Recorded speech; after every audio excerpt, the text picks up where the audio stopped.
To define the feudal system, we need to simplify the term feudalism as a political, militarist, and social system. By definition, it is the granting of lands, from the lord to the vassal, in exchange for allegiance, military services, and financial aid. The lord could be the king, and so the vassal would be the baron, for example, which is the highest relationship in the feudal pyramid. Fiefs and vassals are terms that are commonly associated with feudalism. Fiefs are a source of income that is granted to a person of lower status in exchange for services. In feudalism, the fief is land granted, and all that comes with it.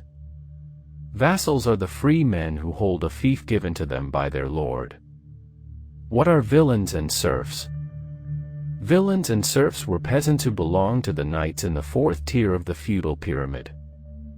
Villeins held land given to them by their lord, the knight, but were not allowed to sell it.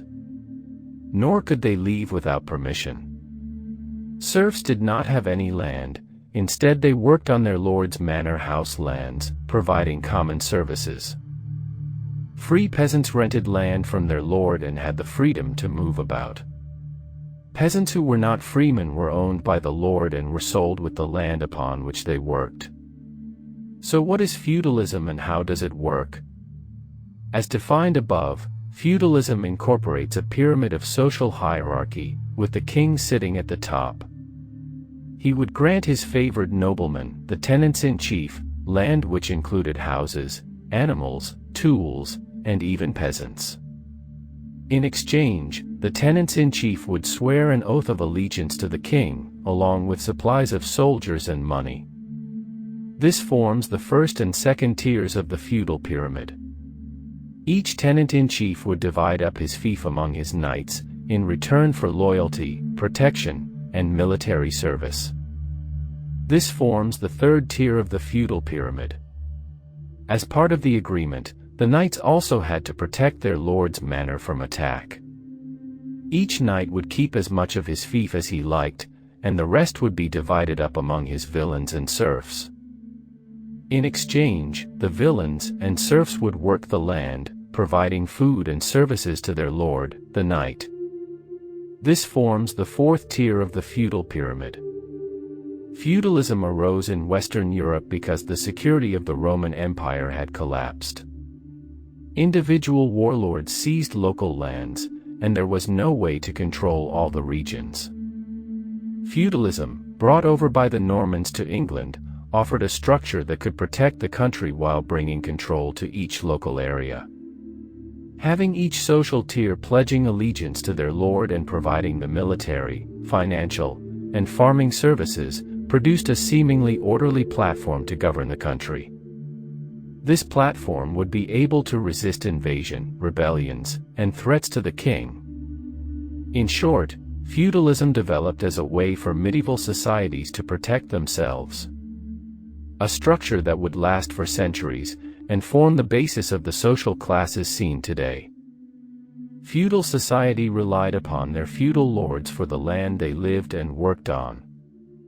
Each vassal would owe their existence to their lord, and in return pay them vassalage for the privilege. Feudal lords could be the king himself, the barons, or the knights. Any of the top three tiers of the feudal pyramid. What caused feudalism in the Middle Ages to decline? In the end, feudalism declined due to four major factors: political changes, war at home and abroad, devastating disease, and social uprising against the state. Different people fit into different tiers within the feudal system. The ones at the bottom had the least rights. However, as time moved on, the rights of people began to rise. The Magna Carta was one document that outlined the relationship between the king and his barons but would provide a foundation for rights to the ordinary people too. Magna Carta enforced common law onto the king, and would later provide the rights of all free men to own and inherit property, and to be protected from excessive taxes. Further political movements occurred where ordinary people would be given the right to face trial, and in Edward I's time, these people could even become members of parliament. These gains in human rights, however small, would chip away at the very core of feudalism. When the 100 Years' War began in 1337, England and France required huge sums of men to fill the military ranks. The knights of the land could only fill the noble positions of cavaliers and men-at-arms. So for positions like archers and spearmen, the king had to call upon the peasants of the manors. These peasants had been working the land and providing manorial services to their lords, and when called up for military service, there were fewer and fewer workers to farm the lands. Meanwhile, they were getting trained and improving their social status. With the war continuing on and off for 100 years, the feudal system was struggling to cope. Not long after the 100 Years' War started, disease would soon begin to take its toll on Europe's population. The Black Death had begun. In 1348, the plague reached London, and over the next 2 years, it killed half its population. The Black Death would creep over the country like a dark blanket of death, wiping out entire towns and causing devastating losses for manors. Some peasants fled their manor in fear, ignoring the law that kept them there. Feudalism was struck another blow, with fewer and fewer people around to form the strict hierarchy of the system.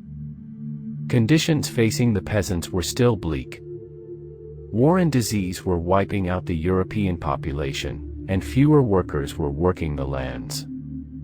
When demand for the work remains, and supply of the workers falls, their perceived value rises.